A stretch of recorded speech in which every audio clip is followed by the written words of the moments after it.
সাহাবায়ে কেরাম পেরেশান, হয়রান হয়ে গেছে, পেরেশান হয়ে গেছে।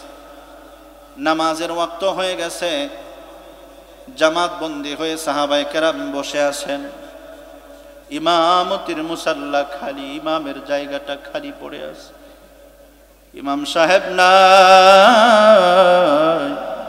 সাহাবায়ে কেরাম বড় পেরেশান, বড় ব্যথিত। এই ইমাম সাহেব কোথায়? আমাদের নবী কোথায়? মায়ার নবী, দয়ার নবী কোথায় আছে? খবর নিয়ে জানা গেল নবীজি মাগরিবের নামাজ পড়ে গিয়ে অসুস্থ হয়ে পড়েছেন। আগের থেকেই অসুস্থ ছিল, অসুস্থ বেশি হয়েছেন। নবীজি আর নামাজে আসতে পারতেছেন না, চেষ্টা করতেছেন। সাহাবায়ে কেরামদের মধ্যে জামাতে ইমামতি করবেন এরকম দুঃসাহস কারো ভিতরে নাই, এরকম সাহস কেউ পায় না। নবীজি না আসা পর্যন্ত একজন মানুষ ইমামের মুসাল্লায় যায় না। কে যাবে? কার এমন সাহস আছে রাহমাতুল লিল আলামিনের মুসাল্লায় দাঁড়ায় ইমামতি করতে? কারো সাহস হয় না। নবীজি আম্মা জানকে বলেন, ও আয়েশা, আমার মাথাটা উঁচু করে দাও। নবীজি কখনো হুঁশ আসে, কখনো আবার বেহুশ হয়ে যায়। যখন হুঁশ ফিরে আসে, নবীজি বলেন, আমাকে গোসল করায়া দাও। গোসল করায়া পবিত্র বানায়া আমাকে মসজিদে যাওয়ার জন্য সহযোগিতা করো। এ বাবা, নবীজি হুঁশ ফিরে আসার পর গোসল করে পবিত্র হয়ে মসজিদে যাওয়ার জন্য উঠে বসেন, আবার বেহুশ হয়ে যান। আবার হুঁশ ফেরার পর নবীজি আবার বলেন, আমাকে আবার গোসল করায়া দাও, ওযু করায়া দাও, পবিত্র বানায়া দাও। আমি নামাজের ইমামতি করে আমার সাহাবায়ে কেরামদের সাথে জামাতে নামাজ পড়তে চাই। এই জামাতের জন্য, এই নামাজের জন্য কত কষ্ট আমি করেছি, কত মেহনত আমি করেছি। তায়েফের ময়দানে পাথর খেয়েছি, উহুদের ময়দানে দান দান শহীদ করেছি, কত কষ্ট করেছি, সহ্য করেছি। খেয়ে না খেয়ে পেটের মধ্যে পাথর বেঁধে এই উম্মতকে একত্র করার জন্য, জামাতবদ্ধ করার জন্য আমি মুহাম্মদ জীবনে কত কষ্ট করেছি। এ সাহাবীরা, আমাকে নামাজ নিয়ে যাও, আমি নামাজে জামাতের সাথে নামাজ আদায় করতে চাই। নবীজি চোখের পানি ছেড়ে ছেড়ে কান্দেন আর বলেন, আমাকে নামাজে নিয়ে যাও। সাহাবায়ে কেরাম কান্দে, মসজিদে নববী কান্নার রোল পড়ে গিয়েছে। আরে আমরা বুঝি আমাদের ইমাম সাহেবকে আর পাবো না, আমরা বুঝি দিনের নবীকে আমাদের ইমাম হিসেবে পাবো না। সাহাবায়ে কেরাম কান্নার রোল পড়ে গিয়েছে, নবীজির জন্য অপেক্ষমান, কখন নবীজি আসবে, জামাতের সাথে আমাদেরকে নিয়ে নামাজ পড়বে। দুইজন ধইরা নবীজিকে উঠায় বসায়, আবার নবীজি পবিত্রতা হাসিল করে মসজিদে যাওয়ার জন্য প্রস্তুতি নেয়। আবার বেহুশ হয়ে পড়ে যায়, কখনো হুঁশ কখনো বেহুশ। আপনি চিন্তা করতে পারেন এমতো অবস্থায়ও নবীজি নামাজের কথা বলেন না। আল্লাহ সুবহানাহু ওয়া তাআলা আমাদেরকে ঈমানদার বানিয়েছেন, মুমিন বানিয়েছেন, কোনো সন্দেহ নাই। কেন সন্দেহ নাই? আমি আল্লাহকে কখনো দেখি নাই। আমি এই আসমানের মালিক, জমিনের মালিক, কুল কায়নাতের মালিককে আমি কখনো দেখি নাই, স্বপ্নে যোগেও দেখি নাই, এমনিতেও কোনোদিন দেখি নাই। না দেখার পরেও ওই মালিককে আমি বিশ্বাস করে নিয়েছি। এই আসমানের একজন পরিচালক আছেন, আসমানের একজন বানানেওয়ালা আছেন, এই মহাবিশ্বের একজন কর্মকর্তা, একজন পরিচালক, একজন ধারক বাহক, একজন পরিচালক অবশ্যই আছেন। তিনি হলেন আমাদের আল্লাহ। নিঃসন্দেহে আমরা ওই আল্লাহকে আল্লাহ হিসাবে, রব হিসাবে স্বীকার করে নিয়েছি, কোনো সন্দেহ নাই। আমার পরিচালককে জোরে কন্ত দেখি, আরো আওয়াজ করে আল্লাহর নামটা জোরে বলা যায় না? বাবা, আমাদের পরিচালককে, গোটা দেশের পরিচালককে না, দেশের পরিচালক তো এখন ডক্টর ইউনূস। গতানুগতিক নিয়ম অনুযায়ী তাকে কিছুদিনের জন্য জিম্মাদারি দেওয়া হয়েছে, দায়িত্ব দেওয়া হয়েছে, কিন্তু কায়নাতটা কে পরিচালনা করেন? সন্দেহ আছে কোন? এটার নাম হলো ঈমান। না দেখেই আমরা বিশ্বাস করে নিয়েছি আল্লাহ একজন আছেন, পরিচালক একজন আছেন, এতে কোনো সন্দেহ নাই। যদি কেউ সন্দেহ করে, কারো ভিতরে যদি কখনো সন্দেহ আসে, বুঝতে হবে তার ঈমানের ভিতরে ঝামেলা আছে, ঈমান নাই, ঈমানের সমস্যা আছে। আমার প্রিয় মুসলমান ভাইয়েরা, এই জন্য আমরা মুমিন, আমরা হইলাম ঈমানদার। আমরা আল্লাহকে বিশ্বাস করেছি, ফেরেশতাদেরকে বিশ্বাস করেছি। আল্লাহ যাদেরকে দিয়া কায়নাতকে পরিচালনা করতেছেন, যাদের মাধ্যমে তারা আল্লাহর তৈরি ফেরেশতাদেরকেও আমরা বিশ্বাস করি, রাসূলদেরকে বিশ্বাস করি। আল্লাহ রাব্বুল আলামিনের পক্ষ থেকে যত বিধান নিয়ে এসেছেন নবী রাসূলগণ, আসমানি কিতাব সমূহ আমরা বিশ্বাস করি। বলেন তো দেখি, বিশ্বাস করি না করি না? সবগুলো কিতাবকে বিশ্বাস করি, 100 সহিফা আমরা বিশ্বাস করি। নবী আলাইহিস সালাতু ওয়াস সালাম আমাদের জন্য যত বিধান নিয়ে এসেছেন, যত হুকুম আহকাম নিয়ে এসেছেন, সবগুলো হুকুম আহকাম আমরা নির্দ্বিধায় বিশ্বাস করি। এর জন্য 5 ওয়াক্ত নামাজ পড়তে বলেছেন নবী, আমরা 5 ওয়াক্ত নামাজ পড়ি। হজ করতে বলেছেন, হজ করি। যাকাত দিতে বলেছেন, যাকাত দেই। রমজান মাসের রোজা রাখতে বলেছেন, আমরা রমজান মাসের রোজা রাখি। নবীজি আমাদেরকে হক পথে চলতে বলেছেন, হক পথে চলি। সত্য কথা বলতে বলেছেন, সত্য কথা বলি। কালেমার কথা বলেছেন, আমরা নির্দ্বিধায় কালেমা পড়ি, কালেমার বিশ্বাস করি। ঠিক না বেঠিক? আমার প্রিয় মুসলমান ভাইয়েরা, কলিজার ভাইয়েরা, খুব ভালো করে কথাগুলো শুনবেন। এজন্যই তো আমরা মুমিন, এজন্যই তো আমরা ঈমানদার। আর এই ঈমানদারদের জন্যই আল্লাহ সুবহানাহু ওয়া তাআলা আমার পঠিত সূরার মধ্যে একটা খুশখবরি দিয়েছেন। কি সেই খুশখবরি? সেটা হলো আল্লাহ সুবহানাহু ওয়া তাআলা বলেন, যারা মুমিন এরা হলো সফল কাম। সুবহানাল্লাহ, জোরে কও। মুমিনরা হবে সফল কাম। তবে এমনি এমনি সফল কাম হওয়া যায় না। কতগুলো সিফাত রয়েছে, কতগুলো গুণ রয়েছে, কতগুলো সিফাত আর গুণ আর কাজ রয়েছে। ওই কাজগুলো যদি কোনো বান্দা করতে পারে, ওই মুমিন, ওই ঈমানদার, ওই বিশ্বাসী মানুষটা হলো সফল কাম। দুনিয়াতেও সফল কাম আর আখিরাতেও সফল কাম। এবার আসুন আমরা সরাসরি আলোচনায় যাই। আল্লাহ রাব্বুল আলামিন বলেন সূরাতুল মুমিনুন, قد أفلح المؤمنون قد أفلح المؤمنون قد أفلح মাজি করিবের সিগা, বিস্তারিত ব্যাখ্যা করার সুযোগ নাই, তাফসীর করার সুযোগ নাই। সংক্ষেপে সংক্ষেপে যতটুকুন বোঝানো দরকার আমি আপনাদেরকে এতটুকুন সহজভাবে বোঝানোর চেষ্টা করব। মা তাওফীকি ইল্লা বিল্লাহ। আমার প্রিয় মুরব্বী বাবাজিরা, যুবক ভাইয়েরা, খুব ভালো করে কথাগুলো বুঝবেন। কদ আফলাহা, আল্লাহ বলেছেন সফল কাম হয়েছে, নিশ্চয় সফল কাম হয়েছে তারা। কারা? মুমিনুন, মুমিনরা সফল কাম হয়ে গিয়েছে। সুবহানাল্লাহ। সফল হবে এরকম মুস্তাকবিলের সিগা ব্যবহার করা হয় নাই। ভবিষ্যৎবাণীর কথা আল্লাহ তাআলা বলেন নাই যে ভবিষ্যতে সফল হবে। আল্লাহ বলেছেন অলরেডি সফল হয়ে গেছে। সুবহানাল্লাহ, অলরেডি সফল হয়ে গেছে। কারা? ওই সমস্ত মুমিন যাদের ভিতরে 4টা গুণ পাওয়া যাবে। কয়টা গুণ? মুখস্থ করতে হবে আলোচনা। কয়টা গুণ? জোরে আওয়াজ করে বলতে হবে। কয়টা গুণ? নাম্বার 1, 1 নাম্বার, আল্লাহ বলেন الذين هم في صلاتهم خاشعون। আল্লাহু আকবার, মুখ দিয়ে বের হয় না। হারে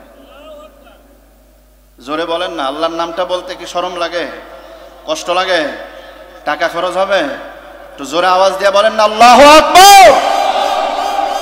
আল্লাহু আকবারের আওয়াজ আসতে হবে না জোরে হবে? আমরা কি ভয় পাবো? ভয় পাওয়ার দিন শেষ। কথা কয় না, ভয় পাওয়ার দিন আর ভয় পাইলে হবে না। আল্লাহু আকবারের আওয়াজ সিংহের মতো গর্জন দিয়ে বলতে হবে, তাহলে বাতিলটা পালাতে বাধ্য হবে, থরথর করে কাঁপতে শুরু করবে। কথা বলতে হবে, ঠিক না বেটি? আল্লাহু আকবারের ধ্বনিতে আকাশ বাকাশ মুখরিত করতে হবে। ভয় পাবেন কেন? আমার আল্লাহর নাম আমি আস্তে বলবো না জোরে বলবো? কথা কয় না, জোরে বলবো কিনা? আরেকটা বার জোরে বলেন না আল্লাহু আকবার। আরেকবার বলেন না আল্লাহু আকবার। বাহিরের ভাইরা আওয়াজ কি শুনতেছেন? প্যান্ডেলে যে মানুষ কিছু আছে এরা কি বুঝে? হ্যাঁ, বোঝানো দরকার না কি ভাই? কোরআনের কথা যে কিছু মানুষ শুনতেছে, বোঝানো দরকার কি না? ওরা তো মনে করতেছে না হুজুরে যে আলোচনা শুরু করছে আর যেই হুজুর এত ভাইরাল বক্তা না, সুতরাং যাওয়ার দরকার নাই, মনে মনে ভাবতেছে। এখন তো হইল ভাইরালে ভাইরাস হয়ে গেছে। কি হয়ে গেছে ভাই? ভাইরালের ভাইরাস। ভাইরাল বক্তা ছাড়া মানুষ ওয়াজই শোনে না। আচ্ছা বলুন তো, আমি কোরআন হাতে নিয়ে আলোচনা করতেছি না, সরাসরি কোরআন থেকে আলোচনা করতেছি কিনা? তো এখানে ভাইরালের কি দরকার বলেন তো দেখি? যিনি ভাইরাল উনি কি কোরআন হাদিসের বাহিরে কথা বলবে? আমি কি কোরআন হাদিসের বাহিরে কথা বলছি? একটাও অহেতুক কোনো কথা আপনাদেরকে বলছি, এরপরেও ভাইরালের পিছনে দৌড়াই। এখনো বাহিরের ভাইরা আসে না। যুবকদের উদ্যোগে আজকের মাহফিল, যুবকরা নাই। কষ্ট পেলাম, দুঃখ পেলাম। এই ছোট্ট একটা প্যান্ডেল ভরতেছে না। আমাদের মসজিদের তো 2 কাতার মুসল্লিও হয় না, এখনো 1 কাতারের মুসল্লিও হয় নাই। মেহরবানি করে যে সমস্ত যুবক ভাইরা এখনো বাহিরে আসো, কোরআনের মজমা, কোরআনের বাগান, জান্নাতের বাগান একটু পরেই কিন্তু থাকবে না। মুরব্বীরা যারা আছি, যুবক ভাইরা যারা আছি, সকলেই আপনাদেরকে আহ্বান করছি, সকলেই আপনারা ভিতরে চলে আসুন। আল্লাহ চাহে তো আজকের এই আলোচনা হতে পারে আমার জীবনের মোড় ঘুরানোর আলোচনা, ঠিক না বেঠি? হতে পারে এই আলোচনায় আমার জীবনের শেষ আলোচনা। আজকের এই মাহফিল আমার জিন্দেগির শেষ মাহফিল হতে পারে কিনা? হতে পারে। হতে পারে আজকের এই মাহফিল আমার হেদায়েত, আমার নাজাতের জরিয়া। কথা বলতে হবে, ঠিক না বেঠি? এজন্য আমি অনুরোধ করব, কর্তৃপক্ষ এত সুন্দর আয়োজন করছেন, খুব দ্রুত আপনারা চলে আসুন। আর বাচ্চারা যারা ডিস্টার্ব করতেছে এদেরকে সরাইয়া দেন। আমার প্রিয় মুসলমান ভাইয়েরা, আল্লাহ সুবহানাহু ওয়া তাআলা সূরাতুল মুমিনুনের মধ্যে শুরুতেই 4টা সিফাতের কথা আলোচনা করেছেন। ওই সমস্ত মুমিন যারা সফল কাম, অলরেডি যারা সফল কাম হয়ে গেছে, সফলতা অর্জন করে ফেলেছে, দুনিয়াতেও যারা সফল হয়েছে, আখিরাতেও যারা সফল হয়েছে, ওই সফলতা যাদের অর্জন হয়ে গেছে অলরেডি, আল্লাহ সুবহানাহু ওয়া তাআলা ওই 4টা গুণের সর্বপ্রথম গুণ সম্পর্কে আমি আলোচনা করছি। সর্বপ্রথম গুণ হলো, আল্লাহ রাব্বুল আলামিন বলেন, আল্লাযীনা হুম ফি সালাতিহিম খাশিউন। আল্লাহ রাব্বুল আলামিন বলেন, যারা নামাজের মধ্যে বিনয় অবনত হয়। নামাজের মধ্যে কি হয়? বিনয় অবনত হয়। খুশু খুজুর সাথে, ধীরস্থিরতার সাথে যারা নামাজ আদায় করে, ওই সমস্ত মুমিনরা হলো সফল কাম। সুবহানাল্লাহ। ওই সমস্ত মুসলমান, ওই সমস্ত মুমিন যারা নামাজ পড়ে, নামাজ পড়লে তাড়াহুড়া করে নামাজ পড়ে না, মুরগি আর মোরকের মতো ঠোকর মেরে নামাজ পড়ে না, ধীরস্থিরতার সাথে, আদবের সাথে, বিনয়ের সাথে যারা নামাজ আদায় করে, ধ্যান খেয়ালের সাথে নামাজ আদায় করে, এক কথায় রূহওয়ালা, প্রাণওয়ালা নামাজ যাদের, ওই মানুষগুলোই হলো সফল কাম। রূহওয়ালা নামাজ। রূহওয়ালা নামাজ কোনটা? প্রত্যেকটা প্রাণী, মানুষের ভিতরে, মানুষ সহ সকল মাখলুকের ভিতরে 2টা দিক আছে। একটা হলো শারীরিক, আরেকটা হলো আত্মিক। আমি আপনার ভিতরে যতক্ষণ পর্যন্ত আমি আপনি কথা বলতে পারতেছি, চলতে পারতেছি, কতক্ষণ পর্যন্ত যখন আমার ভিতরে প্রাণ আছে, যতক্ষণ আমার ভিতরে দেহ আছে, এই কি বলে প্রাণ আছে, রূহ আছে, আত্মা আছে, বলুন তো দেখি এই মুহূর্তে যদি আজরাইল আমাকে ধরে নিয়ে যায়, সে আত্মাটা বের করে নিয়ে যায়, আমি এই জায়গায় কথা বলতে পারবো? আপনি এখানে বসা থাকতে পারবেন? আস্তে করে শুয়ে পড়তে হবে। প্রাণ নেই। যখন আপনার ভিতরে প্রাণ নাই তখন আর আপনি মানুষ নয়, একটা ডেড বডি, আপনি একটা লাশ। এই পড়া লাশ পড়ে থাকবে। যদি এই লাশটা যথাযথ ব্যবহার, এই লাশটা যদি যথাসময়ে দাফন না করা হয়, বলুন তো দেখি এই লাশ থেকে কি বের হবে? দুর্গন্ধ বের হবে। মাশাআল্লাহ, দু একজন কথা বললেও চলবে। ওই লাশটার থেকে যদি বেশিক্ষণ রাখা হয়, সেই লাশটার থেকে কি বের হবে? মাশাআল্লাহ, দুর্গন্ধ বের হবে। আমার প্রিয় মুরব্বী বাবাজিরা, যুবক ভাইয়েরা, খুব ভালো করে কথাগুলো দিল দিয়ে বুঝবেন। মানুষটার ভিতর থেকে যখন রূহ বের হয়ে যাবে, আত্মাটা যখন বের হয়ে যাবে, প্রাণটা যখন বের হয়ে যাবে, ওই প্রাণহীন বডিটা ডেড বডি হয়ে পড়ে থাকবে। ওই প্রাণহীন বডিটা লাশ হয়ে পড়ে থাকবে। কিছুক্ষণের মধ্যে সেটা পচে যাবে, গলে যাবে, দুর্গন্ধ বের হয়ে যাবে। নামাজের মধ্যে রূহ আছে, আত্মা আছে। নামাজের মধ্যেও প্রাণ আছে। নামাজের মধ্যে রূহ আছে, আত্মা আছে, প্রাণ আছে। ওই নামাজের রূহ আর নামাজের আত্মার, নামাজের প্রাণ হলো খুশু আর খুজু। খুশু আর খুজু নামাজের প্রাণ। যেই নামাজে খুশু খুজু নাই, যেই নামাজের মধ্যে ধীরস্থিরতা নাই, যেই নামাজের মধ্যে আন্তরিকতা নাই, যেই নামাজের মধ্যে রবচাহি নামাজ হয় না, রসুলের দেখানো নামাজ হয় না, ওই নামাজ কখনোই প্রাণবন্ত নামাজ হতে পারে না। আর প্রাণবন্ত নামাজ ছাড়া, রূহওয়ালা নামাজ ছাড়া, প্রাণওয়ালা নামাজ ছাড়া, ওই নামাজ কখনোই আপনাকে মালিক পর্যন্ত পৌঁছাইতে পারবে না। ঠিক কিনা? ওই নামাজ আপনাকে মালিক পর্যন্ত পৌঁছাইতে পারবে না। নামাজের মাধ্যমে মুমিন আল্লাহর কাছাকাছি যেতে পারে, আল্লাহর নৈকট্য হাসিল করতে পারে। এত সহজে অন্য কোনো আমল দ্বারা এত সহজে আল্লাহর কাছ পর্যন্ত পৌঁছা যায় না। বান্দা যখন সেজদায় লুটে পড়ে, এ মুসলমান ভালো করিয়া শোনো, বান্দা যখন সেজদায় লুটে পড়ে, আল্লাহ রাব্বুল আলামিনের কুদরতি হাতটা বান্দার মাথার মধ্যে বুলাইতে থাকে। সুবহানাল্লাহ। আর বান্দা যখন বলতে থাকে সুবহানা রাব্বিয়াল আ'লা, সুবহানা রাব্বিয়াল আ'লা, ও রব, আমি তোমার পবিত্রতা এবং উচ্চ মর্যাদার ঘোষণা দিচ্ছি।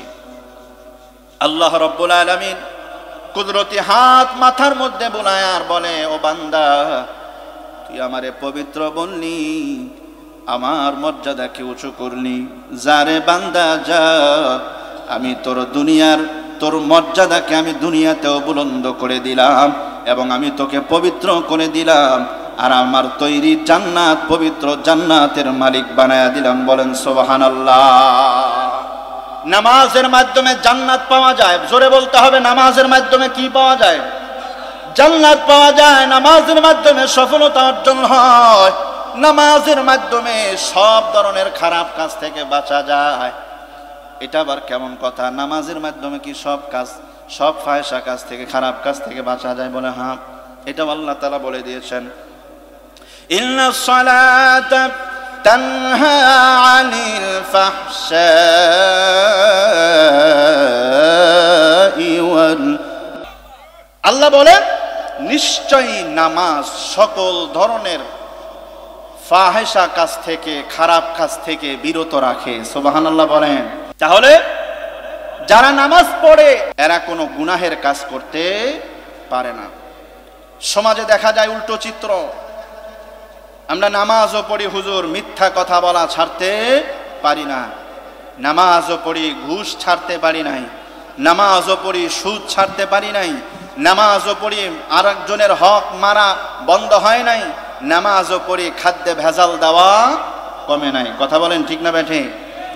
এরকম নামাজি সমাজে আছে না নাই? মসজিদ থেকে বের হয়েই মিথ্যা কথা বলে, গীবত করে, পরনিন্দা করে, আর একজনের দুশ্চর্চা করে।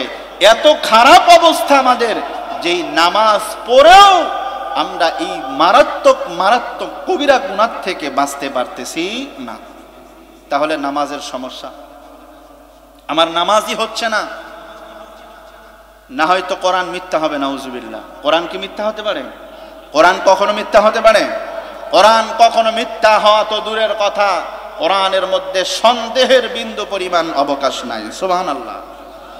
এমন একটি কিতাব, যেই কিতাবের শুরুতে আল্লাহ তাআলা চ্যালেঞ্জ করে দিয়েছেন, যালিকাল কিতাব লা রাইবা ফি, আই লা শাক্কা ফি। কোরআনের মধ্যে ভুল তো দূরের কথা, সন্দেহ তো দূরের কথা, সন্দেহের আগে যে সন্দেহের ভাব, সেটাও সুবহানাল্লাহ কয় না। আমার প্রিয় মুসলমান ভাইয়েরা, খুব ভালো করে কথাগুলো বুঝবেন। এই জন্য নামাজের মতো নামাজ আমাদের হয় না, নামাজ পড়ি আমাদের নামাজ হয় না, সাহাবায়ে কেরামদের মতো নামাজ আমাদের হয় না। নবীজি বলেছেন, সল্লু কামা রাআইতুমুনি উসাল্লি।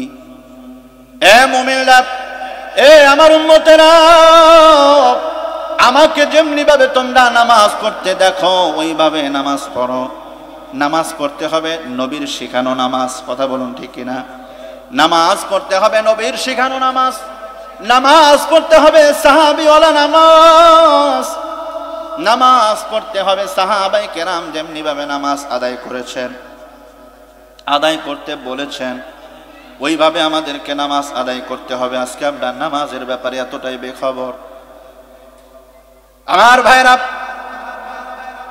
মুসলমানরা আজকে নামাজ পড়ে না, নামাজ ছেড়ে দিয়েছেন।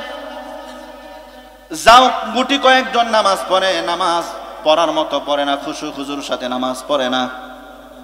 মসজিদের ভিতরে ঢুকতে দেরি, কখন বের হবে সেই চিন্তায় বান্দা পেরেশান।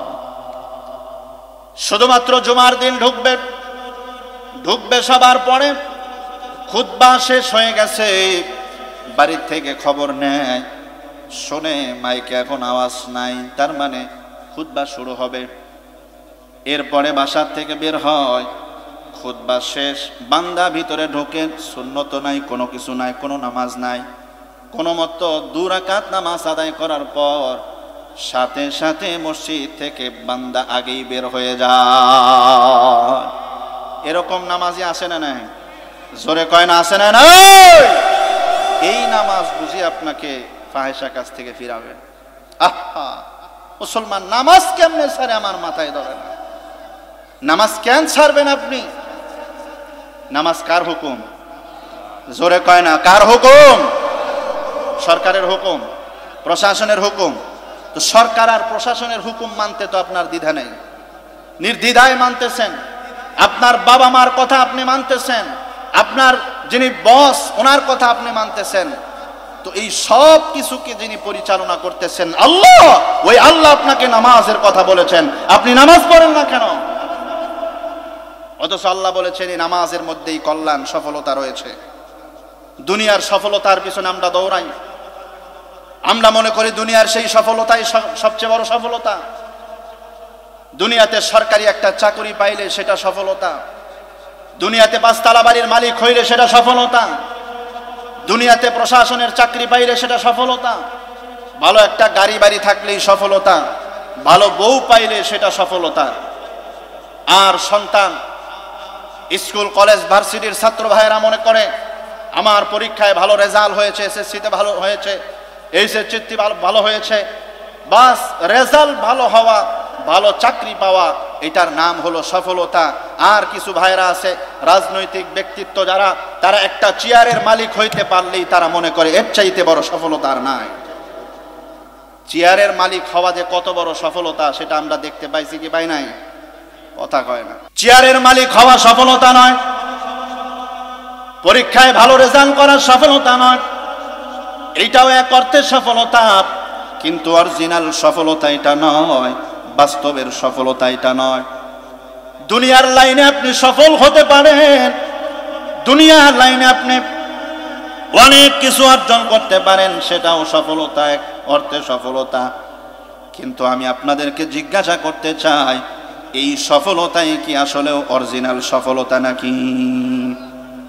আমার প্রিয় মুসলমান ভাইয়েরা, এই সফলতা অরিজিনাল সফলতা নয়। আল্লাহ সূরা মুমিনুনের মধ্যে বলেছেন, কদ আফলাহাল মুমিনুন, মুমিনরা সফল হয়েছে। এই আফলাহা শব্দের সফলতা হলো অরিজিনাল সফলতা। যাদের ভিতরে, যেই মুমিনের ভিতরে চারটা গুণ থাকবে, সিফাত থাকবে, এই লোকটাই হলো অরিজিনাল আসলেও সফল, কামিয়াবি, দুনিয়াতেও কামিয়াবি, আখিরাতেও কামিয়াবি। আমার প্রিয় মুসলমান ভাইরা, নামাজের কথা বলতেছিলাম। নামাজের দ্বারা মুমিন কল্যাণ অর্জন করতে পারে, সফলতা অর্জন করতে পারে।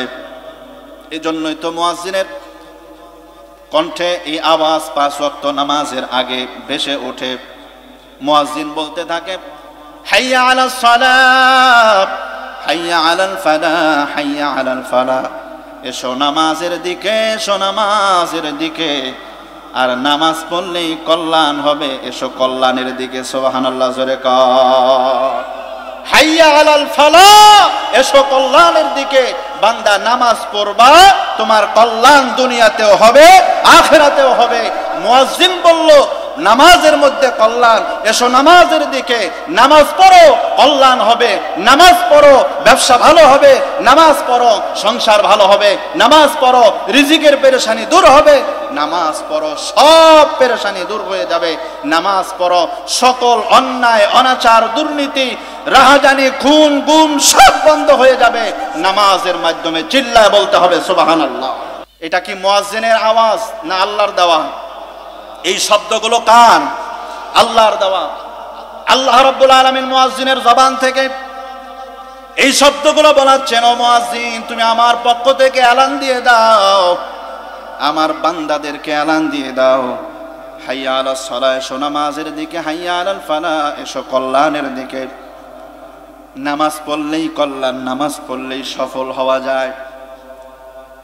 এরপরেও মানুষ নামাজের আওয়াজ শোনার পরেও, সফলতার আওয়াজ শোনার পরেও বান্দা নামাজে যায় না, মসজিদে যায় না, বরংস আল্লাহ রাব্বুল আলামিনের এই শব্দগুলোকে বান্দা যেন বুইরা আঙ্গুল দেখাইতে চায়, বৃদ্ধাঙ্গুল দেখাইতে চায়, আর বলে, না না,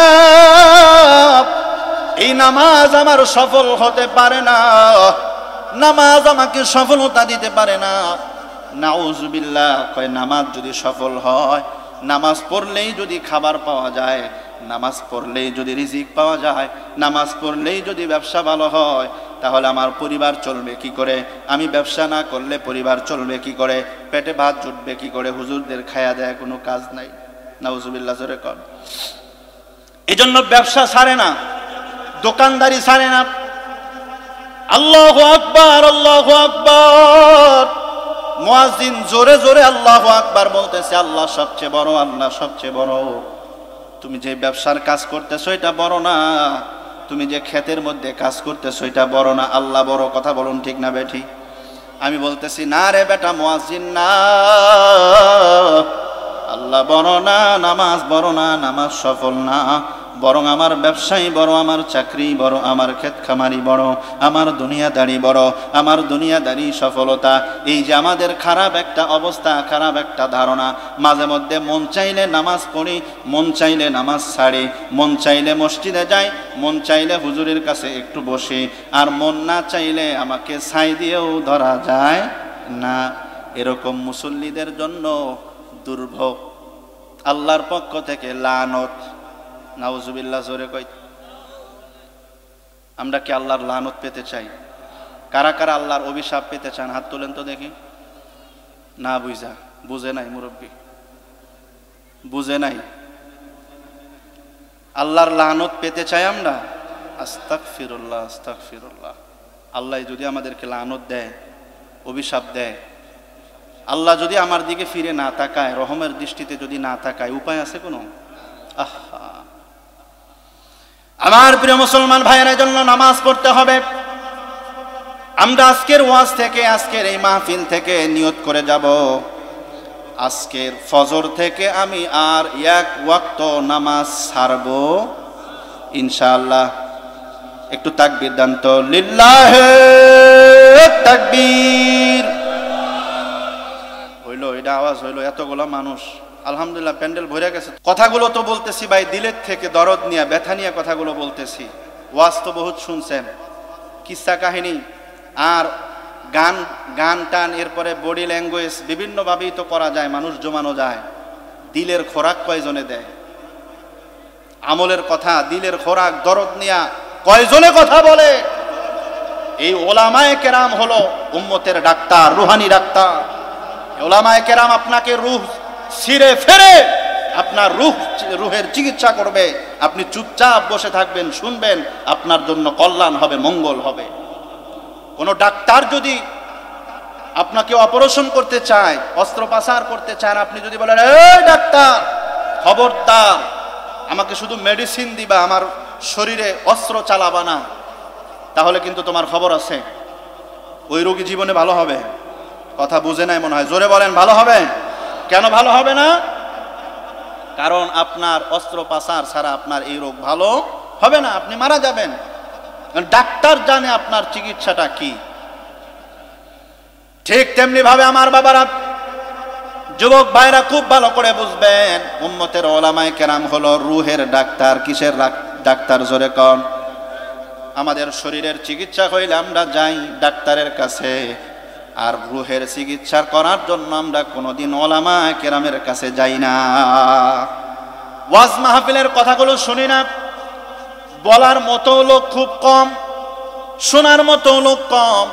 আজকে যদি এই মজমায় গানের আওয়াজ হতো, গানের আয়োজন হতো, ওই যে পলাতক মমতাজ আপা যদি আজকে এখানে আসতো, আপনারা বলুন তো দেখি এই প্যান্ডেলে কি জায়গা নিত? মমতাজ আবার দাম বেড়ে গেল, এরকম একটা বেহায়া মহিলার দাম বেড়ে গেল আপনাদের কাছে, মুমিনদের কাছে। আর যারা কোরআন হাতে নিয়ে কোরআনের কথাগুলো বলবে, উম্মতের চিকিৎসার কথা, আমলের কথা বলবে, রুহের চিকিৎসার কথা বলবে, ওই মানুষগুলোর দাম দিন দিন কমে যাচ্ছে। ঠিক না? ঠিক জোরে কর। আমার প্রিয় মুসলমান ভাইরা খুব ভালো করে বুঝবেন, এই জন্য সফলতা, দুনিয়ার সফলতা আপনারা যেটা মনে করছেন, আমরা যেটা মনে করছি, ওইটা সফলতা নয়। বাস্তব সফলতা হলো আল্লাহ যে সফলতার কথা বলেছেন ওইটা। এই জন্য প্রথম যেই কথা আমি বলতেছিলাম যে প্রথম সিফাত, প্রথম গুণ অর্জন করতে হবে, নামাজে বিনয়ী হতে হবে। নামাজে যখন দাঁড়ান, হাত বেঁধে যখন আমরা দাঁড়াই আল্লাহু আকবার বলে, মানুষ যেরকম জেলখানার মধ্যে কাঠগড়ায় দাঁড়িয়ে থাকে, হাত এভাবে হাত জোর করে, মানে আমি নিরহ, আমি অপরাধী, আমি কি অপরাধী, কথা কয় না। জেলখানার আসামিদেরকে দেখেন নাই, কাঠগড়ায় কি বুক ফুলায় দাঁড়ায় তো দেয়, বুক ফুলায় একেবারে খুব হেড়ামের সাথে দাঁড়াইতে দিবে। এই যে এখন যেই সমস্ত আমাদের দেশের এই মন্ত্রী মিনিস্টাররা ছিল, জাতীয় চোর বাটপার যারা ছিল, রাগ হইতেছেন আপনারা? জাতীয় চোর না? হাজার হাজার কোটি টাকা এদেশ থেকে পাচার করেছে কিনা বলেন? এই সমস্ত দাপটওয়ালা, যারা দাপটওয়ালাদেরকে চালাইতো, এরকম পাওয়ারফুল মানুষগুলো এখন কাঠগড়ায় দাঁড়াইতে কি এরকম ভাবে দাঁড়াবে? নিশ্চয় না। তারাও এভাবে খুব আদবের সাথে দাঁড়াইতে হবে। কেন? সে অপরাধী। সে কি অপরাধী। আমরাও যখন নামাজে দাঁড়াই, আল্লাহর সামনে এরকম অপরাধী হয়ে দাঁড়াইতে হবে। আল্লাহ, আমার চাইতে অপরাধী, আমার চাইতে গুনাহগার, আমার চাইতে নাফরমান, আমার চাইতে গুনাহগার এই জমিনে আর একটাও নাই। সুতরাং ওগো আল্লাহ, আমি তোমার সামনে অপরাধী হয়ে দাঁড়িয়েছি, আমি তোমার সামনে গুনাহগার হয়ে দাঁড়িয়েছি, আমি তোমার সামনে নাফরমান বান্দা হিসাবে দাঁড়িয়েছি। ওগো আল্লাহ, আমার এই দাঁড়ানোটাকে, আমার এই রুকুটাকে, আমার এই সাজদাটাকে, আমার এই নামাজটাকে তুমি কবুল আর মঞ্জুর করে নাও। এভাবে যদি নামাজ পড়তে পারে কোনো মানুষ, ধীরস্থিরতার সাথে রুকু, সাজদা, তেলাওয়াত, তাসবিহ সবগুলো যদি ধীরস্থির ভাবে করতে পারেন, আর যদি ধ্যান খেয়াল থাকে আমি নামাজ পড়তেছি, আমি আল্লাহকে দেখতেছি না, কিন্তু আল্লাহ আমাকে বিশ্বাস হয়, এই বিশ্বাস নিয়ে নামাজ পড়তে হবে। আল্লাহ আমাকে দেখতেছেন, এই বিশ্বাস নিয়ে যদি কেউ নামাজ পড়ে, খোদার কসম ওই ব্যক্তির নামাজ আল্লাহ পর্যন্ত পৌঁছবে, আসমান পর্যন্ত পৌঁছবে। ওই লোকটা জীবনে কোনোদিন খুনি, রাহাজানি, বাটপারি আর খারাপ কাজের মধ্যে লিপ্ত হতে পারে না, ফাহেশা কাজের ভিতরে জড়াইতে পারবে না। ওই নামাজটা আল্লাহ পর্যন্ত পৌঁছবে, ওই নামাজিকে আল্লাহ পর্যন্ত পৌঁছায়া দিবে, ওই নামাজিকে আল্লাহর তৈরি জান্নাত পর্যন্ত পৌঁছায়া দিবে। চিল্লা বলুন সুবহানাল্লাহ। আমার মুসলমান ভাইরা, সাহাবায়ে কেরাম যেভাবে নামাজ আদায় করেছেন ওইভাবে আমাদেরকে নামাজ আদায় করতে হবে। রাসূলুল্লাহ যেভাবে নামাজ পড়েছেন, আম্মা জান আয়েশা থেকে বর্ণনা, আম্মা জান আয়েশা নিজে বলেন রাসূল করিম সাল্লাল্লাহু আলাইহি ওয়াসাল্লামের ভিতরে নামাজের কি পরিমাণ প্রেরণা ছিল, কি পরিমাণ নামাজের প্রতি আগ্রহ ছিল, ভালো করে বুঝবেন। আমাদের নবী দ্বীনের নবী, মায়ের নবী, মহাব্বতের নবী। আম্মা জান বলেন প্রতিনিয়ত আমার হাবিব যখন ঘরের মধ্যে আসতেন অন্য পুরুষদের মতো আমাদের সাথেও নবীজি মজাক করতেন, আমাদের সাথেও নবীজি মস্করা করতেন, হাসি ঠাট্টা করতেন। বিবিদের সাথে হাসি মস্করা করলেও সওয়াব হয়, সুবহানাল্লাহ। আম্মা জান বলেন নবী মুহাম্মদুর রাসূলুল্লাহ সাল্লাল্লাহু আলাইহি ওয়াসাল্লাম নামাজ থেকে এসে ঘরের মধ্যে যখন আসতেন আমাদের কাছে বসতেন, এতক্ষণ আমার কাজের সাথে সহযোগিতা করতেন। কখনো আমি রুটি বানাই, নবীজি সেকেন, আবার কখনো নবীজি সেকেন, আমি বানাই। সুবহানাল্লাহ জোরে কোন।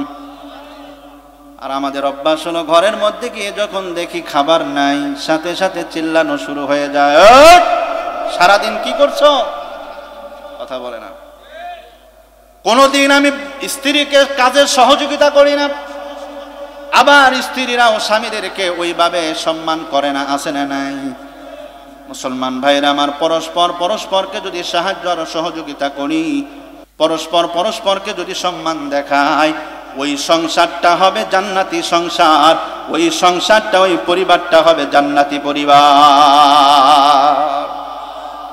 ভাই পিছনে ভরে যাচ্ছে, একটু সামনের দিকে আসেন না, সবাই একটু সামনের দিকে আসেন। ওই যে সামনে কত জায়গা ফাঁকা, এটা তো কোরআনের আদব হইল না ভাই, একটু সামনে আসেন মেহরবানি করে। কষ্ট হচ্ছে আপনাদের, কষ্ট হচ্ছে?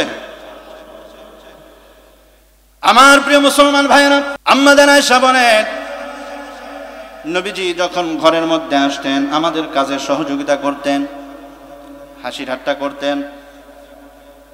কিন্তু আশ্চর্য বিষয় হলো আম্মা জান বলেন যখনই মসজিদের আজানের ধ্বনি আওয়াজ নবীজির কানে ভেসে আসতো, সাথে সাথে নবীজির রূপ আর নবীজির চেহারা পাল্টিয়ে যেত, পরিবর্তন হয়ে যেত। নবীজির চেহারার দিকে তাকাইলে বিষণ্ণতা দেখা যেত, পেরেশান হয়রান হয়ে যেত, কপালের মধ্যে পেরেশানির ছাপ পড়ে যেত। সুবহানাল্লাহ জোরে কম। আমি রাসূলের দিকে তাকাই আর নবীজিকে ডাক দিই, এমন মনে হয় যেন আমি আয়েশাকে আমার দিনের নবী চিনেই না। কেন চিনবে? নবীজি বলেন আজান হয়েছে, আল্লাহ পাকের ডাক এসে গিয়েছে, নামাজের ঘোষণা হয়েছে। আয়েশা দুঃখিত, সরি, আমি আর তোমাকে সময় দিতে পারলাম না, আমার মালিকের ডাকে সাড়া দিতে হবে, আমার মালিকের কুদরতি পায়ে সেজদা দেওয়ার জন্য আমাকে মসজিদে ছুটে যেতে হবে, দুঃখিত আমি তোমাকে সময় দিতে পারলাম না। নবীজি পাগলের মতো ছুটে দৌড়াইয়া মসজিদের ভিতরে চলে যেতেন। সুবহানাল্লাহ। এ মুসলমান আরো শোনেন, শেষ সময়ে হাবিবে কিবরিয়া সাল্লাল্লাহু আলাইহি ওয়াসাল্লাম কেমন নামাজের ব্যাপারে তাগিদ ছিল, কেমন নামাজের ব্যাপারে রাসূলুল্লাহর মায়া ছিল, নবীজি নামাজের ব্যাপারে কতটা যত্নবান ছিলেন। শেষ বিদায় হবে মুমূর্ষ অবস্থায় নবীজি শেষ নামাজ মাগরিবের নামাজ তার ইমামতিতে মসজিদে নববীতে জামাত হয়েছে। নবীজি অসুস্থ হয়ে গেলেন, প্রচন্ড জ্বর শরীরের মধ্যে। দিলটা নরম করিয়া দেন, খুব ভালো করে মনোযোগ সহকারে কথাগুলো শুনবেন। ওই নবীর আমরা উম্মত, ওই নবীর আশেক আমরা দাবি করি, অথচ নবীর সাথে আমাদের সাথে কাজের কোনো মিল নাই, ঠিক না বেঠি? এ বাবা, নবীজি মাগরিবের নামাজ আদায় করিয়া হুজরার মধ্যে গেলেন। প্রচন্ড জ্বর শরীরের মধ্যে, নবীজি একা আর দাঁড়াইতে পারেন না, সাহায্য নিয়ে দাঁড়াইতে হয়, সহযোগিতা নিয়ে দাঁড়াইতে হয়। আম্মা জান আয়েশাকে বলেন, বারবার বলেন, আমার মাথাটা উঁচু করো, আমাকে একটু দাঁড় করাইয়া দাও, আমি একটু নামাজে যাব, এশার ওয়াক্ত হয়ে গেছে। সাহাবায়ে কেরাম পেরেশান, হয়রান হয়ে গেছে, পেরেশান হয়ে গেছে। নামাজের ওয়াক্ত হয়ে গেছে, জামাত বন্দী হয়ে সাহাবায়ে কেরাম বসে আছেন। ইমামতির মুসাল্লা খালি, ইমামের জায়গাটা খালি পড়ে আছে, ইমাম সাহেব নাই। সাহাবায়ে কেরাম বড় পেরেশান, বড় ব্যথিত। এই ইমাম সাহেব কোথায়? আমাদের নবী কোথায়? মায়ার নবী, দয়ার নবী কোথায় আছে? খবর নিয়ে জানা গেল, নবীজি মাগরিবের নামাজ পড়ে গিয়ে অসুস্থ হয়ে পড়েছেন। আগের থেকেই অসুস্থ ছিল, অসুস্থ বেশি হয়েছেন। নবীজি আর নামাজে আসতে পারতেছেন না, চেষ্টা করতেছেন। সাহাবায়ে কেরামদের মধ্যে জামাতে ইমামতি করবেন এরকম দুঃসাহস কারো ভিতরে নাই, এরকম সাহস কেউ পায় না। নবীজি না আসা পর্যন্ত একজন মানুষ ইমামের মুসাল্লায় যায় না। কে যাবে? কার এমন সাহস আছে রাহমাতুল লিল আলামিনের মুসাল্লায় দাঁড়ায় ইমামতি করতে? কারো সাহস হয় না। নবীজি আম্মা জানকে বলেন, ও আয়েশা, আমার মাথাটা উঁচু করে দাও। নবীজি কখনো হুঁশ আসে, কখনো আবার বেহুশ হয়ে যায়। যখন হুঁশ ফিরে আসে, নবীজি বলেন, আমাকে গোসল করায়া দাও। গোসল করায়া পবিত্র বানায়া আমাকে মসজিদে যাওয়ার জন্য সহযোগিতা করো। এ বাবা, নবীজি হুঁশ ফিরে আসার পর গোসল করে পবিত্র হয়ে মসজিদে যাওয়ার জন্য উঠে বসেন, আবার বেহুশ হয়ে যান। আবার হুঁশ ফেরার পর নবীজি আবার বলেন, আমাকে আবার গোসল করায়া দাও, ওযু করায়া দাও, পবিত্র বানায়া দাও, আমি নামাজের ইমামতি করে আমার সাহাবায়ে কেরামদের সাথে জামাতে নামাজ পড়তে চাই। এই জামাতের জন্য, এই নামাজের জন্য কত কষ্ট আমি করেছি, কত মেহনত আমি করেছি। তায়েফের ময়দানে পাথর খেয়েছি, উহুদের ময়দানে দান শহীদ করেছি, কত কষ্ট করেছি, সহ্য করেছি। খেয়ে না খেয়ে পেটের মধ্যে পাথর বেঁধে এই উম্মতকে একত্র করার জন্য, জামাতবদ্ধ করার জন্য আমি মুহাম্মদ জীবনে কত কষ্ট করেছি। এ সাহাবীরা, আমাকে নামাজে নিয়ে যাও, আমি নামাজে জামাতের সাথে নামাজ আদায় করতে চাই। নবীজি চোখের পানি ছেড়ে ছেড়ে কান্দেন আর বলেন, আমাকে নামাজে নিয়ে যাও। সাহাবায়ে কেরাম কান্দে, মসজিদে নববী কান্নার রোল পড়ে গিয়েছে। আরে আমরা বুঝি আমাদের ইমাম সাহেবকে আর পাবো না, আমরা বুঝি দিনের নবীকে আর আমাদের ইমাম হিসেবে পাবো না। সাহাবায়ে কেরাম কান্নার রোল পড়ে গিয়েছে, নবীজির জন্য অপেক্ষমান, কখন নবীজি আসবে, জামাতের সাথে আমাদেরকে নিয়ে নামাজ পড়বে। দুইজন ধইরা নবীজিকে উঠায় বসায়, আবার নবীজি পবিত্রতা হাসিল করে মসজিদে যাওয়ার জন্য প্রস্তুতি নেয়। আবার বেহুশ হয়ে পড়ে যায়, কখনো হুঁশ কখনো বেহুশ। আপনি চিন্তা করতে পারেন, এমত অবস্থায়ও নবীজি নামাজের কথা বলেন না।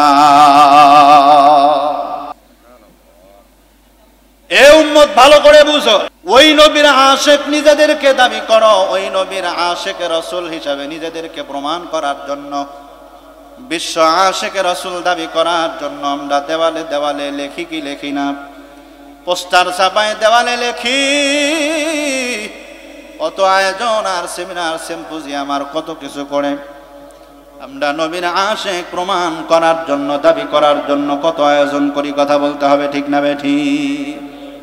কিন্তু ওই নবীর সুন্নতের সাথে, ওই নবীর আদর্শের সাথে, ওই নবীর রেখে যাওয়া আমানত দ্বীনের সাথে আমাদের কি সম্পর্ক আছে বলেন তো দেখি। যেই নবী নামাজের জন্য এত কষ্ট পেলেন, যেই নবী নামাজ প্রতিষ্ঠা করার জন্য সাহাবায়ে কেরামদেরকে এত কোরবানি করাইলেন, আজকে ওই নামাজ মুসল্লিরা কেমন মুসল্লি হইল, কেমন উম্মত হইল। ওই উম্মতরা নামাজ সময় মতো পড়ে না, নামাজ পড়লেও ঠিক মতো আদায় করতে পারে না, খুশু খুজুর সাথে পড়ে না। কত ভাই আছে নামাজই পড়ে না, কত মা বোনেরা আছে নামাজই পড়ে না, আছে না নাই? এ বাবা, এ যুবক ভাই, আমি তোমার পায়ে হাত দিয়ে বলতে চাই, যদি তুমি চাও তোমার পা দুইটা বাড়ায় দিবা, আমি তোমার পা ধরে এখানে তোমার কাছে বলবো, ও ভাই কেন তুমি নামাজ ছাড়বা, কেন তুমি নামাজ পড়বা না? তোমার ভিতরে কি জাহান্নামের ভয় নাই? তোমার ভিতরে কি আল্লাহর ভয় নাই? তোমার ভিতরে কি কবরের ভয় নাই? তোমার ভিতরে কি রাসূলের মহব্বত নাই? তোমার ভিতরে কি ওই রব্বে কারীমের মহব্বত নাই? কেন তুমি নামাজ পড়বা না? নামাজ কার হুকুম? জোরে কন্যা দেখি, কার হুকুম? আর একটু আওয়াজ দিয়ে বলা যায় না বাবা, নামাজ কার হুকুম? ওই আল্লাহ আমাদেরকে রিজিকের ব্যবস্থা করেন, সন্দেহ আছে নাকি? আমাদের খাওয়ানোর মালিক কে? জোরে বলতে হবে, খাওয়ানোর মালিক কে? হায়াতের মালিক কে? হায়াতের মালিক আল্লাহ, মৌতের মালিক আল্লাহ, রিজিকের মালিক আল্লাহ। এত কিছু করলেন আল্লাহ আমাদের জন্য। এই যে আমি কথা বলতে পারতেছি, ক্ষমতা দিয়েছেন কে? আল্লাহ আমাকে কথা বলার শক্তি দিয়েছেন, আল্লাহ আমাকে দুনিয়াতে চলার শক্তি দিয়েছেন। এই হাত দিয়েছেন আল্লাহ ধরার জন্য, পা দিয়েছেন চলার জন্য, চোখ দিয়েছেন দেখার জন্য, মেধা মস্তিষ্ক দিয়েছেন ভাবার জন্য, অন্তর দিয়েছেন অনুধাবন করার জন্য। কথা বলতে হবে ঠিক না বেঠিক? আল্লাহ যদি চায় এক মুহূর্তের মধ্যে আমাকে পাগল বানায় রাস্তায় রাস্তায় ঘুরাইতে পারে, ঠিক কিনা বা ঠিক ধরে কর? আল্লাহ যদি চান আমাকে পাগল বানায় রাস্তায় রাস্তায় ঘুরাইতে পারে, আল্লাহ যদি চান আমার হাতটা অবশ করে দিতে পারেন, আল্লাহ যদি চায় আমার মেধাটা নষ্ট করে দিতে পারেন, স্ক্রব একটু ঢিলা করে দিতে পারেন, আল্লাহ যদি চায় আমার পাটা কেড়ে নিবেন, আল্লাহ যদি চায় আমার চক্ষুটা অন্ধ করে দিবেন, বলেন তো দেখি আল্লাহর কি কোনো সময় লাগবে নাকি বাবা? সময় লাগবে না। ওই আল্লাহর সব নিয়ামত ভোগ কইরাও, ওই আল্লাহর সব কিছু খায়া পইরাও, ওই আল্লাহর হুকুম মানি না, নাফরমানি করি, এর চাইতে বড় নাফরমান আর কোন কোন বান্দা হতে পারে বলেন তো দেখি? অসুস্থ অবস্থায় বেহুশ হওয়ার পর, হুশ ফেরার পরে সর্বপ্রথম যে শব্দটা বারবার বলেছেন সেটি হলো নামাজ। নামাজের ওয়াক্ত চলে যায়, নবীজি বলে দিলেন সাহাবায়ে কেরামকে, আবু বকরকে ডাক দিয়ে বললেন, ও আবু বকর যাও, আমি হাবিব, আমি মুহাম্মদ তোমাকে অনুমতি দিয়ে দিলাম, নামাজের ইমামতির মুসাল্লায় দাঁড়ায়া যাও। সুবহানাল্লাহ। জোরে হয় না, আস্তে আওয়াজ হয়েছে, আরো জোরে বলতে হবে। ইমামতির মুসাল্লায় এখন কে? নবীজির অনুপস্থিতিতে ইমামতির দায়িত্ব কে পেলেন? আবু বকর নিজের থেকে গিয়েছেন নাকি নবীজি নির্দেশ দিয়েছেন? বুঝতে হবে। এজন্য অনেক সময় বিশ্বনবী সরকার দো আলম আল্লাহর হাবিব সাল্লাল্লাহু আলাইহি ওয়াসাল্লাম ইশারা ইঙ্গিতে এমনে এমনে বিশ্বনবী সরকার দো আলম আবু বকরকে তার অনুপস্থিতিতে আগে বাড়াইয়া দিয়েছেন। চিল্লায়া বলুন সুবহানাল্লাহ। আবু বকরের সম্মান, আবু বকরের ইজ্জত আর আবু বকরের মর্যাদা কে বাড়িয়ে দিয়েছেন? জোরে বলুন তো দেখি। আল্লাহ। আমার প্রিয় মুসলমান ভাইরা, ওই আবু বকর হয়েছেন, ওই আবু বকর এত দামি সাহাবী হয়েছেন কার সহবতে থেকে? মুহাম্মদ সাল্লাল্লাহু আলাইহি সাল্লামের সহবতে থেকে, জন্যই তো সাহাবী। আবু বকরের আমলগুলো যদি এক পাল্লায় রেখে দেওয়া হয়, আর গোটা দুনিয়ার সমস্ত উম্মতের আমল নামা যদি এক পাল্লায় রাখা হয়, আবু বকরের একদিনের এক মুহূর্তের আমলের পাল্লাটা ঝুঁকে পড়বে। সুবহানাল্লাহ। এত প্রিয় একজন সাহাবী হযরত আবু বকর, ওই আবু বকর হয়েছেন, বলেন তো দেখি, রসুলের আদর্শ ধইরা না রসুলের আদর্শ ছাইরা? নামাজ পইরা না নামাজ না পইরা? বুঝা শুনে উত্তর দিয়েন।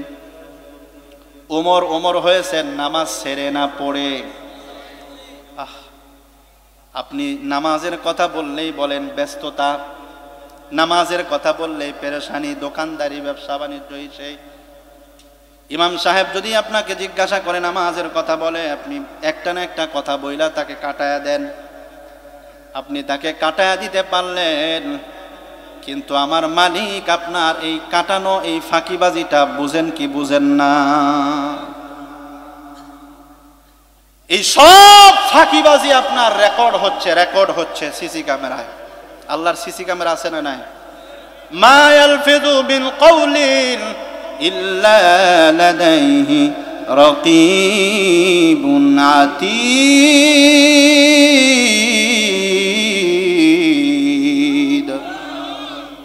আল্লাহু আকবার। এখনো আসতে কয়, কষ্ট লাগে না? কষ্ট তো আমার হইতেছে, আপনারা তো চুপচাপ বসে রয়েছেন নিচে, তো আমার আওয়াজটা আপনাদের চেয়ে বেশি। আল্লাহু আকবার জোরে বলতে হবে, জোরে বলতে হবে আল্লাহু আকবার। ওমর নামাজ ছেড়ে ওমর হন নাই, নামাজ পড়ে ওমর হয়েছেন।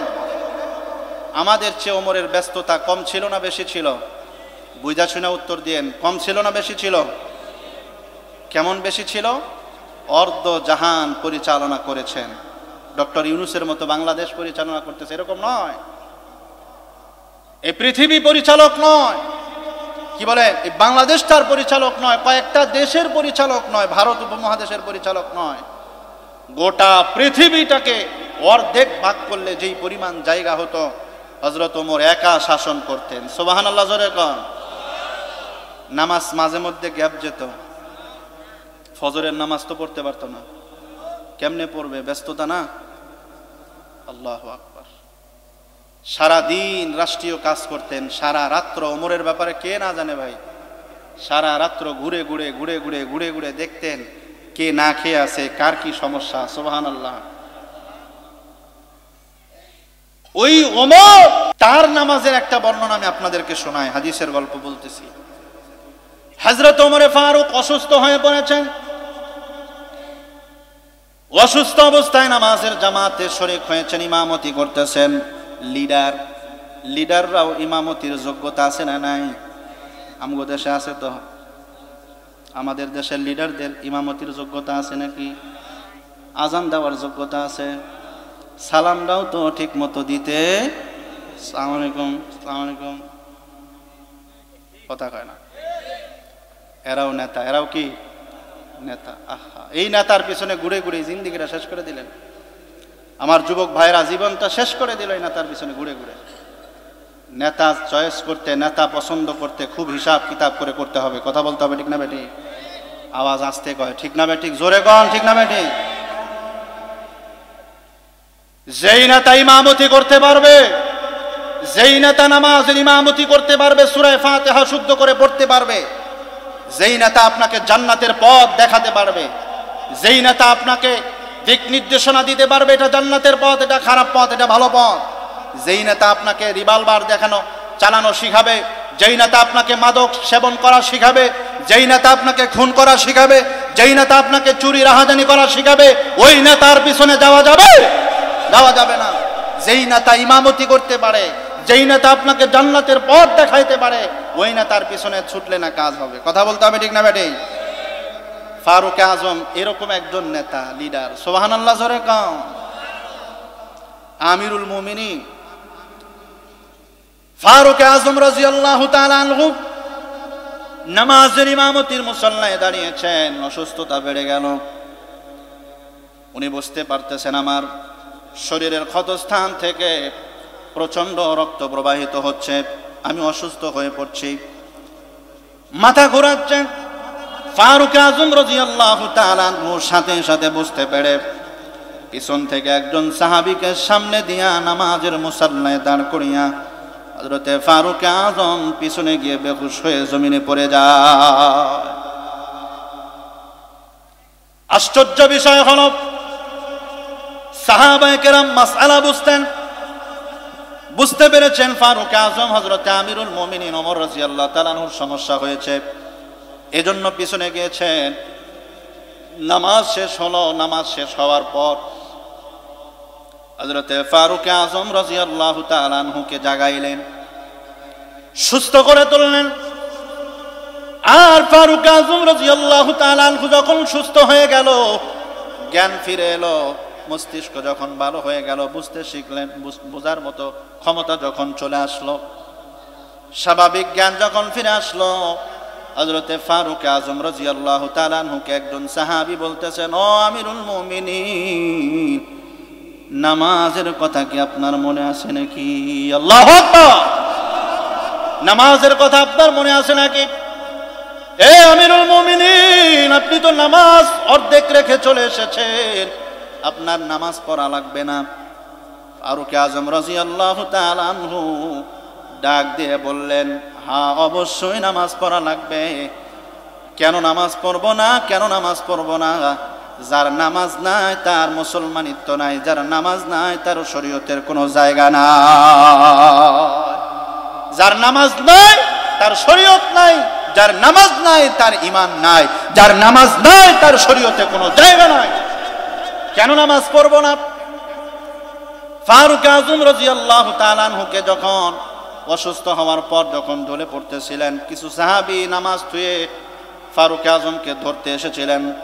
ওমর ফারুক রাদিয়াল্লাহু তাআলা আনহু বললেন, না না, আমাকে ধরার দরকার নাই, তোমরা নামাজকে হেফাজত করো। আমি ওমর পরে আগে নামাজ, আমিরুল মুমিনিন পরে আগে নামাজ, লিডার পরে আগে নামাজ, আমি অসুস্থ ব্যক্তি পরে ইমাম সাহেব পরে আগে নামাজ। নামাজের হেফাজত আগে করো, ওমরের হেফাজত পরে করো। ওমর বাঁচলে বাঁচবে, না বাঁচলে নাই। খবরদার তোমরা নামাজ নষ্ট করবা না। এমত অবস্থায় তারা নামাজ ছাড়েন নাই।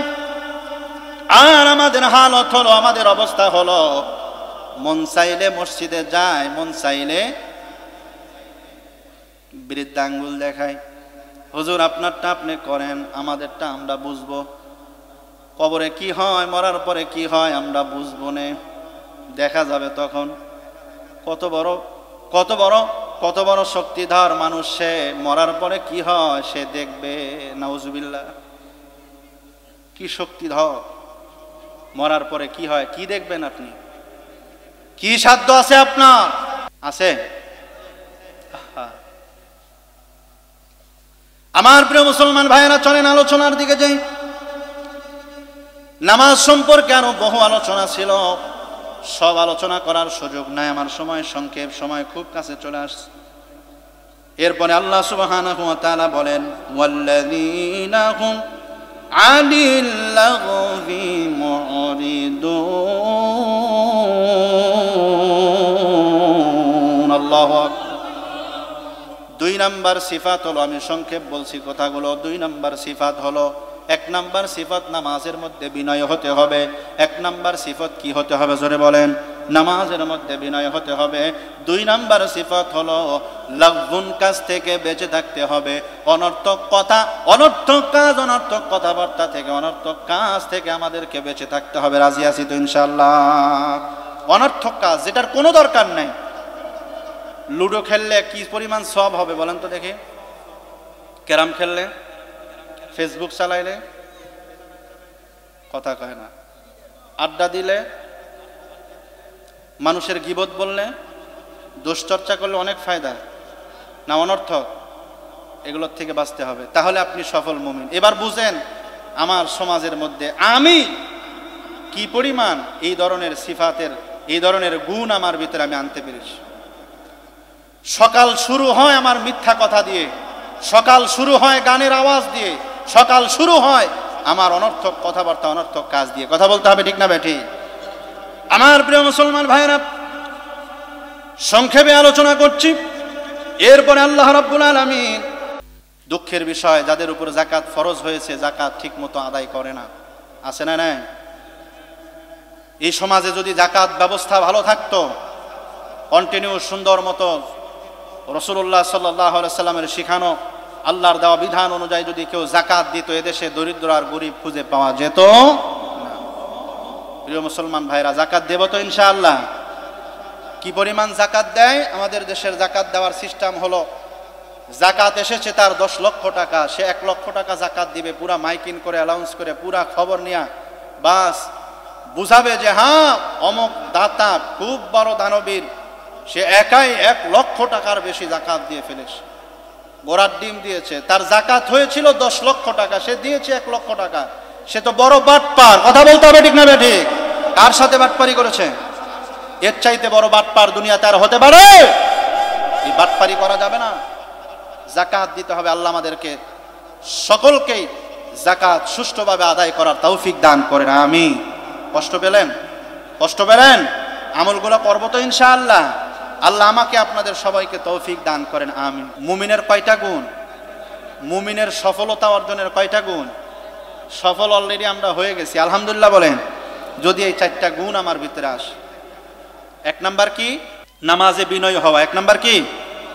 নামাজের মতো নামাজ পড়া। 2 নাম্বার অনর্থক কথাবার্তা থেকে বেঁচে থাকা। 3 নাম্বার মালের যাকাত দেওয়া। 3 নাম্বার কি? মালের যাকাত দেওয়া। 4 নাম্বার ওয়াল্লাযীনা হুম লিফুরুজিহিম হাফিজুন।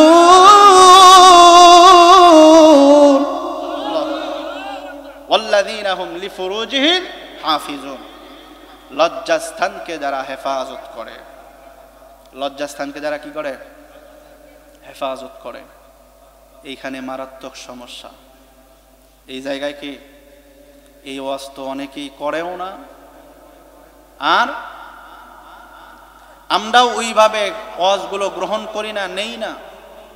মনে করি যে এটা একটা ফালতু, এটা একটা শরমের কথা, এটা লজ্জাজনক কথা। আরে ভাই, এই লজ্জার থেকেই তো, এই জায়গার থেকেই তো মানুষের যত অপকর্ম, মানুষের যত গুনাহের মূল এখান থেকেই তো শুরু হয়।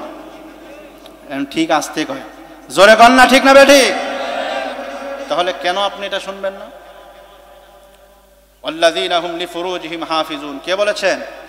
কে বলেছেন? লজ্জাস্থান হেফাজত করতে হবে, মুমিনের সিফাত। তাহলে সফল হবেন, অন্যথায় সফল হওয়ার কোনো সুযোগ নাই। আমার প্রিয় মুসলমান ভাইরা, আল্লাহর হাবিব সাল্লাল্লাহু আলাইহি ওয়াসাল্লাম স্পষ্ট হাদিসের মধ্যেও বলে দিয়েছেন, ওই সমস্ত মুমিনদের, ওই সমস্ত উম্মতদের জন্য আল্লাহর হাবিব সাল্লাল্লাহু আলাইহি ওয়াসাল্লাম জান্নাতের জামিনদার হয়ে যাবেন। সুবহানাল্লাহ। জোরে জোরে জোরে জোরে জোরে জোরে হাদিসটা বললে আরো জোরে আওয়াজ হবে ইনশাআল্লাহ, আশা করা যায়। হাদিসটা কি? মাইয়াজমাল্লি মা বাইনা রিহলাইহি ওয়া মা বাইনা রিজলাইহি আজমাল্লাহুল জান্নাহ। আওয়াজ করে বলুন না সুবহানাল্লাহ। নবীজি বলেন 2টা কাজ তোমাদের জিম্মাদারি। কয়টা? 2টা তোমাদের জিম্মাদারি। একটা হলো 2 চোয়ালের মাঝখানের জায়গাটাকে হেফাজত করবা, সংরক্ষণ করবা। কার কথা? নবীজির কথা। হ্যাঁ, হাদিস। হাদিস কার কথা? আর কোরআন। মাশাআল্লাহ। তো বলতেছিলাম, রাসূল বলতেছেন যে তোমরা মাত্র 2টা জিম্মাদারি নিবা, আমি তোমাকে জান্নাতে নেওয়ার জিম্মাদার হব। বুঝে না, বুঝে না, বুঝে না গো, বুঝে না। এজন্য সুবহানাল্লাহ বের হয় না। আবার বলি, দেখি এবার সুবহানাল্লাহ বলে কিনা, বুঝে কিনা। সুবহানাল্লাহ তো পড়ে, বুঝার পরেই তো সুবহানাল্লাহ। নবীজি বলেন, যেই ব্যক্তি 2টা জিম্মাদারি পালন করবে, আমি তাকে জিম্মাদারি নিয়ে, দায়িত্ব নিয়ে তাকে জান্নাতে পৌঁছায়া দেব। এবার বুঝছেন তো? নবীজি আপনাকে আমাকে দায়িত্ব নিয়ে জান্নাতে পৌঁছায়া দিবেন। কয়টা কাজ করলে? কয়টা? জোরে কয় না, কয়টা? এক নাম্বার হলো মা বাইনা রিহলাইহি ওয়া মা বাইনা রিজলাইহি। এক নাম্বার কাজ হলো দুই চোয়ালের মাঝখানে যে জায়গা, এটার নাম কি? জবান। জোরে বলেন কি নাম? এই জবানকে তোমরা হেফাজত করবা, সংরক্ষণ করবা। দুই নাম্বার হলো দুই উরুর মাঝখানে, দুই পায়ের মাঝখানের লজ্জাস্থানকে তোমরা হেফাজত করবা, সংরক্ষণ করবা। ওই দুই পাজরের মাঝখানে, দুই উরুর মাঝখানের জায়গা, লজ্জাস্থানকে যদি নারী হোক পুরুষ হোক যদি হেফাজত করতে পারো, জবানকে যদি হেফাজত করতে পারো, আমি নবী ঘোষণা দিলাম আমার জন্য তোমাকে সুপারিশ করা ওয়াজিব হয়ে যাবে। এই আয়াতে কারিমার সাথে হাদিসের সাথে কি পরিমাণ সুন্দর মিল দেখুন। আল্লাহ বলেছেন যারা লজ্জাস্থানকে হেফাজত করতে পারবে, আল্লাহ বলেন ওই মানুষগুলো হলো, ওই মুমিনগুলো হলো সফলকাম। এই জন্য লজ্জাস্থানের হেফাজত করতে হবে, জবানের হেফাজত করতে হবে। জবানকে যারা অনর্থক কথা বলা, মিথ্যা বলা, গীবত শিকায়াত করা, পরনিন্দা করা, দোষ চর্চা করা, সারাদিন বসে বসে চার দোকানে বসে বসে শেখ হাসিনার দোষ, খালেদা জিয়ার দোষ, অমুকে এইটা করছে, অমুকে এইটা করছে বলতে বলতে মা বোনেরা স্বামীকেও ছাড় দেয় না, আছে না নাই? বলতে বলতে ইমাম সাহেবকেও ছাড় দেয় না, আছে না নাই? না এটা নতুন কথা মনে হয়? হুজুর আপনি এটা করছেন, তো সামনাসামনি তো মানে হয় অগোচরে হুজুরের যে কত বদনাম, আছে না না? আরে ওলামায়ে কেরামের বদনাম করে, দুষ্টতা করে, মজা পায়। এক শ্রেণীর মানুষ আছে আর একজনের দোষ বলতে বড় মজা পায়, আছে না না? সি সি সি, কত বড় ঘৃণিত কাজ এটা। আর একজনের দোষ চর্চা করে সে মজা পায়, সারাদিন ঘুরে ঘুরে দোষ চর্চা করে। নাউজুবিল্লাহ, নাউজুবিল্লাহ। এই জবানের সবগুলো কথা রেকর্ড হয়। আমি আগেই সেই আয়াতটা পড়ছিলাম কিনা? মা ইয়ালফিজু মিন কাউলিন ইল্লা লাদাইহি রাকিবুন আতীদ। এই জবান দ্বারা আপনি যখন যেখানে যে অবস্থায় যেই কথা বলেছেন, গোপনে, অন্ধকারে, আলোতে, অন্ধকারে, যেখানে ঘরের দরজা লাগায়া, ফোনে, মেসেজে, যেভাবেই হোক বলেছেন, ওই কথাগুলো রেকর্ড হয়েছে কি হয় নাই? আল্লাহর খাতায় সেটা রেকর্ড হয়ে গেছে, সিসি ক্যামেরায় রেকর্ড হয়ে গেছে। মানুষ দুনিয়ার সিসি ক্যামেরাকে ভয় পায়, সিসি ক্যামেরার সামনে অপরাধ করতে চায় না। সিসি ক্যামেরার সাথে মানুষ, সিসি ক্যামেরার সামনে মানুষ অন্যায় করতে চায় না, অপরাধ করতে চায় না, ভয় পায় সিসি ক্যামেরায় রেকর্ড হবে। প্রশাসনকে ভয় পায়, সরকারকে ভয় পায়, ক্ষমতাধর মানুষদেরকে ভয় পায়, সন্ত্রাসকে ভয় পায়। কিন্তু ওই মানুষগুলো একবারও চিন্তা করে না আমি গোপনে গোপনে গুনাহের কাজ করতেছি, এই জবানের খিয়ানত করতেছি, লজ্জাস্থানের খিয়ানত করতেছি।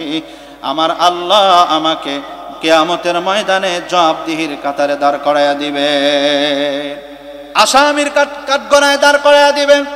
আমাকে জিজ্ঞাসা করা হবে, এ মিয়া, ও বান্দা, আমি কি তোমাকে জবান দিয়েছিলাম মিথ্যা কথা বলার জন্য নাকি? আমি কি তোমাকে জবান দিয়েছিলাম পরের গীবত শিকায়াত করার জন্য নাকি? আমি কি তোমাকে জবান দিয়েছিলাম আর একজনের দোষ চর্চা করার জন্য? আমি কি জবান দিয়েছিলাম কথায় কথায় মানুষকে গালি দেওয়ার জন্য? আছে না নাই? কথায় কথায় মানুষকে গালি দেয়। কিছু কিছু মানুষ তো এরকম আছে, গালির জন্য ডক্টরেট অর্জন করা, আছে না নাই? আসতে কয়, ও খালি মুরব্বী জানে, আর বাকি কেউ জানেন না মনে হয় কথাগুলো। এরকম গালিবাজ সমাজে দু একটা আছে না নাই? মনে রাখতে হবে, এই জবানের হিসাব দিতে হবে। এক কদম সামনে আগাইতে দেওয়া হবে না। জবানের হিসাব দাও, হাতের হিসাব দাও, পায়ের হিসাব দাও, চোখের হিসাব দাও, সব অঙ্গ প্রত্যঙ্গের হিসাব দাও। হিসাব না দেওয়া পর্যন্ত একটা কদম সামনে আগাইতে দেওয়া হবে না। বরং এমন অবস্থা হবে যে এই অঙ্গ প্রত্যঙ্গগুলো আমার আপনার বিরুদ্ধে সাক্ষী দেওয়া শুরু করবে। নাউজুবিল্লাহ। এই জবান আপনার বিরুদ্ধে সাক্ষ্য দিবে, এই হাত আপনার বিরুদ্ধে সাক্ষ্য দিবে, এই পা আপনার বিরুদ্ধে সাক্ষ্য দিবে, চক্ষু আপনার বিরুদ্ধে সাক্ষ্য দিবে। আর আপনি আফসোস করতে থাকবেন, আহারে আমি কত যত্ন করে আমার চোখ, কত যত্ন করে আমার জবান, আমার চেহারা, আমার শরীরগুলো কত যত্ন করে আমি বানাইলাম, আর এই অঙ্গ প্রত্যঙ্গগুলোর সাথে সে আফসোস করে করে বলতে থাকবে, হারে জবান, এ চোখ, আমি তোরে কত, চোখের একটু পাওয়ার কমে গিয়েছিল, আমি একটা দামি গ্লাস লাগায় নিয়েছিলাম, কত দামি গ্লাস লাগায়া আমি তোরে কত যত্ন কইরা চোখের মধ্যে কত কিছু লাগাইলাম, এত যত্ন কইরা আমি তোরে যত্ন কইরা কইরা এত যত্ন কইরা আমি তোরে পারলাম, এত কিছু করলাম, আজকে আমার বিরুদ্ধে সাক্ষী দিলি। এ হাত, আমি তোরে কত যত্ন করলাম, আমার বিরুদ্ধে আজকে সাক্ষী দাও। অঙ্গ প্রত্যঙ্গর সাথে জবান, অঙ্গ প্রত্যঙ্গর সাথে মানুষটা কথা বলা শুরু করে দিবে, আর জবানের আরো সমস্ত অঙ্গ প্রত্যঙ্গর জবান খুলে দিবেন আল্লাহ। ওই বান্দার সবগুলো প্রশ্নের উত্তরগুলো অঙ্গ প্রত্যঙ্গগুলো দেওয়া শুরু করে দিবে। নাফরমান বলে বলে আল্লাহর সামনে আপনাকে আমাকে প্রমাণ করবে। নাউজুবিল্লাহ জোরে কন। আমার প্রিয় মুসলমান ভাইরা, এই জন্য দুনিয়ার সফলতা সফল নয়, কামিয়াবি নয়, আখেরাতের সফলতাই হলো অরিজিনাল সফলতা। কথা বলতে হবে, ঠিক না বেটি? আমি এবার দেখতে চাই কারা কারা আখেরাতের সফলতা চাই। লিল্লাহে তাকবীর, জোরে হাতটা উঁচু করে লিল্লাহে তাকবীর। আয় আল্লাহ, আমার এই শ্রোতাগুলো, আমার এই বান্দাগুলো, এরা সবাই তোমার শিখানো কোরআনের সূরা মুমিনুনের সফলতা এরা সবাই অর্জন করতে চায়।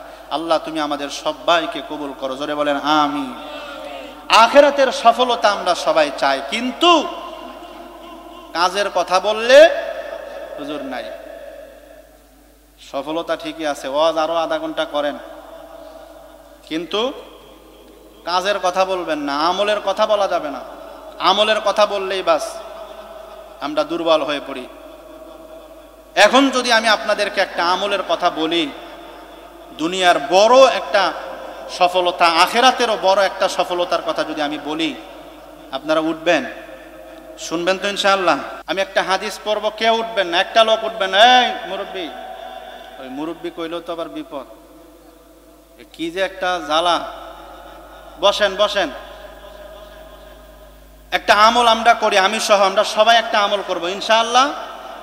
এই যে একটা সুন্দর আয়োজন, জান্নাতের বাগান তৈরি করা হয়েছে, এটা কি এমনি এমনি হয়েছে না? কিছু ভাইয়ের মেহনত আছে, মেহনত আছে। আর উদ্যোগটা কি? উদ্যোগ হইল আপনাদেরই একটা মসজিদ, আল্লাহর ঘর, এতগুলো মানুষের একটা ঘর, এই ঘরের সব কিছু দেখাশোনার দায়িত্ব আপনাদেরই পালন করতে হবে, ঠিক না ভাই? ঠিক। বাহির থেকে লোকজন এসে এটার দেখভাল করবে না, প্রয়োজন মিটাতে পারবে না। আজকে বড় আফসোস লাগে যে দুনিয়ার মানে মানুষের মস্তিষ্ক কতটা খারাপ অবস্থায় গেলে মানুষ এরকম ভাবতে পারে।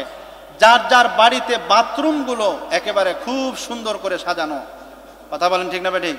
দামি দামি মার্বেল লাগানো, হাই কমোড, নর্মাল কমোড সব লাগানো, কিন্তু মসজিদের ভিতরে আল্লাহর বান্দা ভালো কিছু হোক এটা চায় না, খুব চিপায়।